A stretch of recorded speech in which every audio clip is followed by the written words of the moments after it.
Hello there. Welcome to my views and news. Four news stories for you. Firstly, Ethiopian Parliament is going to discuss and maybe approve a controversial law today. Two draft regulations are going to be debated at the parliament. Can this law be used for political victimization?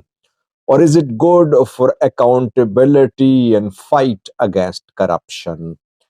Secondly, two Ethiopian female politicians have sought asylum abroad.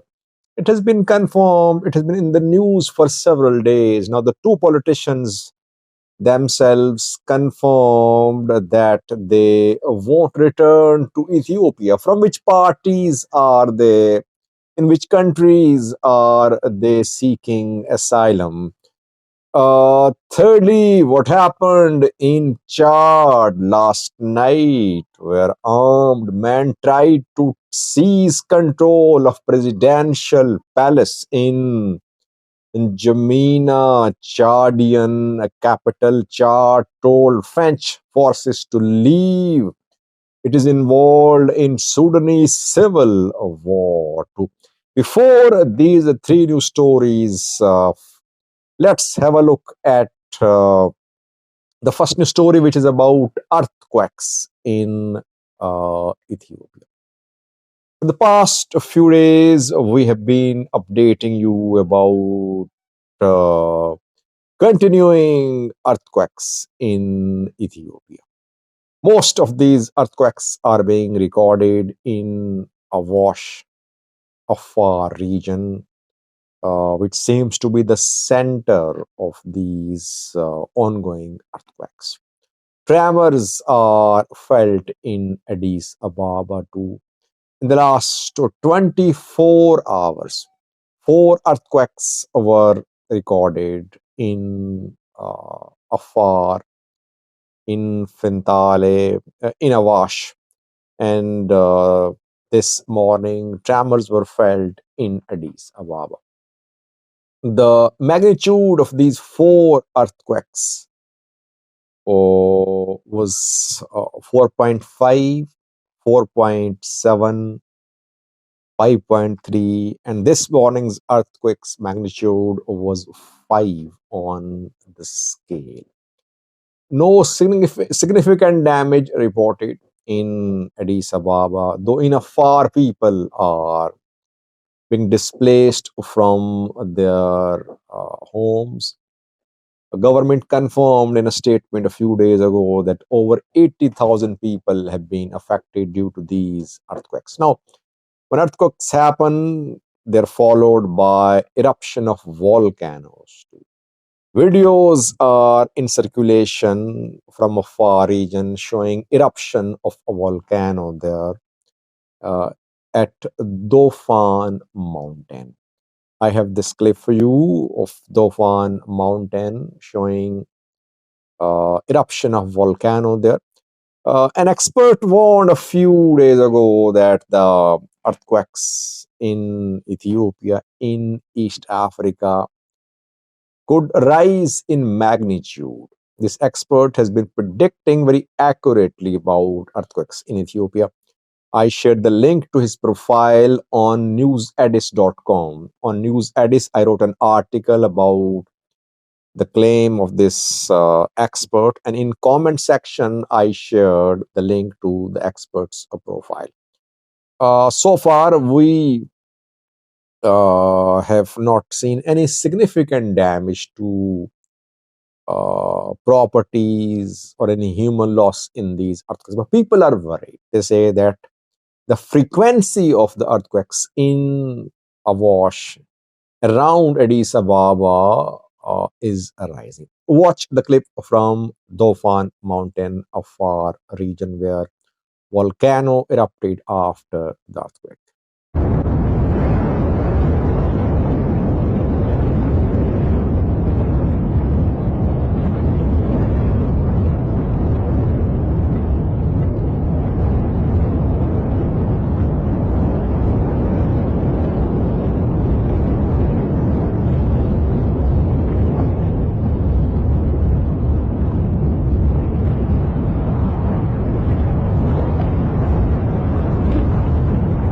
Secondly, was what happened in Chad. Let's have a look at this new story. And then the new story about two female politicians. And in the end, we'll have a look at the controversial law, which is going to be approved by the Ethiopian parliament. Chad held election, general election last month. Election was boycotted by opposition parties. A low turnout. Despite the low turnout, Muhammad Dabi announced his win. Muhammad has been in power since 2021. In 2021, his father, Idris Dabi, was killed fighting rebels. Idris had been in power since 1990. So basically, Dabi family in power in Chad. You know that Chad is accused of supporting RSF. UAE has been using Chad to transport weapons to RSF. Chad shares border with Sudan. And Chad, like some other African countries, recently told French troops to leave the country. Niger, Burkina Faso, Mali, Chad, other countries. They are kicking out French military from their countries. Uh, Around 24 armed men attacked Chadian presidential palace last night. And N'Djamena is the capital of Chad where this attack was carried out. Security forces were deployed there at the presidential palace. Exchange of gunfire started. 18 attackers have been killed, some injured. One security official was killed. So security officials foiled this attack on Chadian presidential palace. Chadian foreign minister this morning briefed the media from the presidential palace, telling the people that everything is under control. Who carried out this attack? Chadian officials named Boko Haram first. Later, they retreated their remarks about Boko Haram. It's not clear. Some armed group backed by an external party or some internal armed group carried out this attack. Things seem to be under control, but Chad has lots of issues. Opposition has rejected the results of the presidential election held last month. Thirdly, viewers, two Ethiopian female politicians have sought asylum abroad.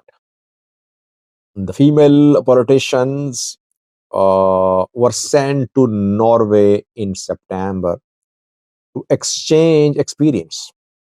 Countries send their politicians to each other's countries for experience exchange. So these women went to Norway to exchange their experience with Norwegian politicians, and then they refused to return to Ethiopia. It's not the first time, by the way. It happens in Eritrea too, when Eritrean sportsmen leave Eritrea and they know that they don't return, they can survive abroad, their families won't be victimized, they don't return to Eritrea. Some top Ethiopian anti-government people have also been fleeing the country. Abebech Dichasa is a leader of a party, Boro Democratic Party, from the Benishangul Gumuz region of Ethiopia. She was working as head of water and energy department at the Bate Warada, which is in Benishangul Gumuz region of Ethiopia. Secondly, Katina Germa is Izima Party's Women Affairs Coordinator. These two women and some other politicians, female politicians, they went to Norway in September. Obviously, their travel was funded by the government. And then they refused to return to Ethiopia. Now, since then, Rome was going around. Now, the two have made their positions clear. Are they returning? Why aren't they returning? Katina, Germa, uh, and Ababech Dichasa both spoke to a news source. Ababech says that her father was killed. She and her husband remained imprisoned. So her life is in danger. That is why she is not returning to Ethiopia. Katina Girma from Azima party. Berhano Naga's party, who's Minister of Education. Katina Girma call for the need of peaceful political struggle in Ethiopia, which is being denied. There are serious issues in Ethiopia. Peaceful political struggle is not being allowed to happen in Ethiopia. That is why she refused to return as well. Well, it's definitely uh, the women definitely have brought bad name to Ethiopian politics because they have shown to the world that politicians in Ethiopia are not free to exercise their right of uh, political activity, which is true, by the way. The women are not lying. What they are saying is true that male politicians, political parties, they're not allowed to work freely in Ethiopia. Political space for opposition parties in Ethiopia is shrinking.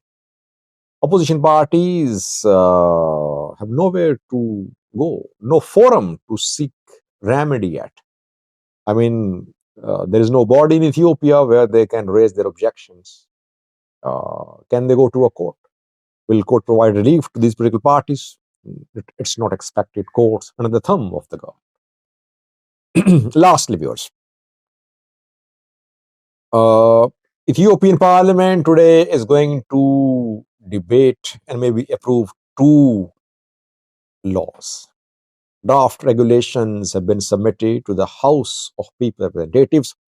One of these two laws is going to be controversial, I believe. Let's talk about the less controversial law first. Not less controversial, it's not controversial at all. And it's about storage of oil products. This law will punish those who store and sell fuel outside the specified locations. So, if anyone is found storing a fuel at a location which is not approved by the government, he or she will be put in prison. The punishment could be up to 3 year imprisonment, 50,000 birr to 1,000 birr fine could be imposed, and the oil, the fuel products will be confiscated by the government. The government took this action. Sorry, after you saw what happened in Afar in recent weeks, government recovered dozens of oil tankers which left Djibouti, but they deliberately slowed down their journey towards Ethiopia. When they entered Ethiopia, they hid themselves. Why? Because they were waiting for the price to go up. And the security forces launched operations. Some oil tankers were recovered in a far region. Now, government is saying that if anyone is found involved in illegally storing, selling oil, action will be taken. I have a clip for you from Addis Ababa showing the lack of supply of fuel. The clip is 2 day old. On Christmas, long queues of vehicles were seen in Addis Ababa. There was definitely lack of supply of fuel for the vehicles. Watch the clip, then last story about the controversial Ethiopian law which could be approved by the Ethiopian parliament.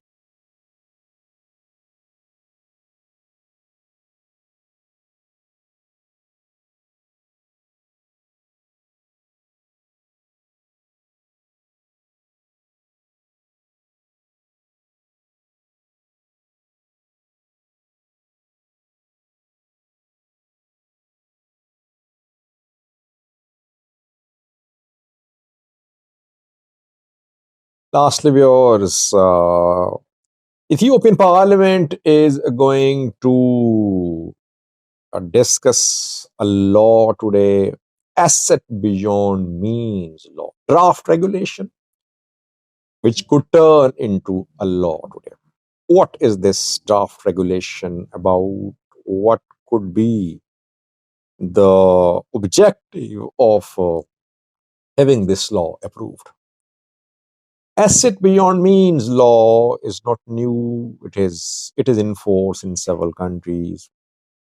Largely, we can say it means that if anyone is found in possession of assets which don't correspond with his or her legal income, the assets could be confiscated and the holder could be punished. The asset could be property, it could be a vehicle, it could be anything. And the onus of proof is on the holder. The holder will have to prove that his asset is legal, that he'll have to provide the money trail, you can say. He'll provide the money trail, how he earned the money to buy the asset.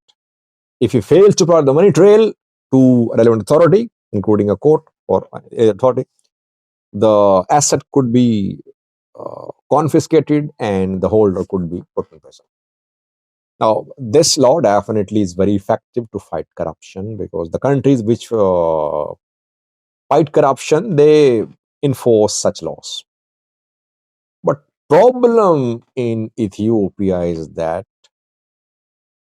there are no independent institutions to monitor transparent and neutral implementation of such laws. So in developing countries, asset beyond means laws are used to victimize political opposition.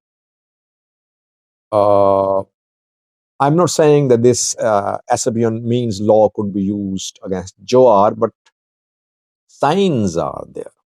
Prosperity Party backed activists are already launching a social media campaign. They're raising questions about Johar's lavish lifestyle. From where is he earning? So this law can be used against anybody, by the way. And the ruling elites, all of them could be in danger if the law is really implemented in spirit, and if some independent, fully empowered body monitors the implementation of the law. But I fear that this law will be used to victimize political opponents. Let's see, we'll have to wait to see what the parliamentarians say. They cannot say no to this law, by the way, because this law is aimed at fighting corruption. I think parliamentarians should demand some smooth and transparent mechanism for the implementation of this law, so that it is not used against political opponents by the party in power. This year, important election year, it could be, or the start of next, it could be election time. And this is the time during the next 12 months that we could see action by the government against opposition politicians. This law could be used as a tool. Thanks for watching.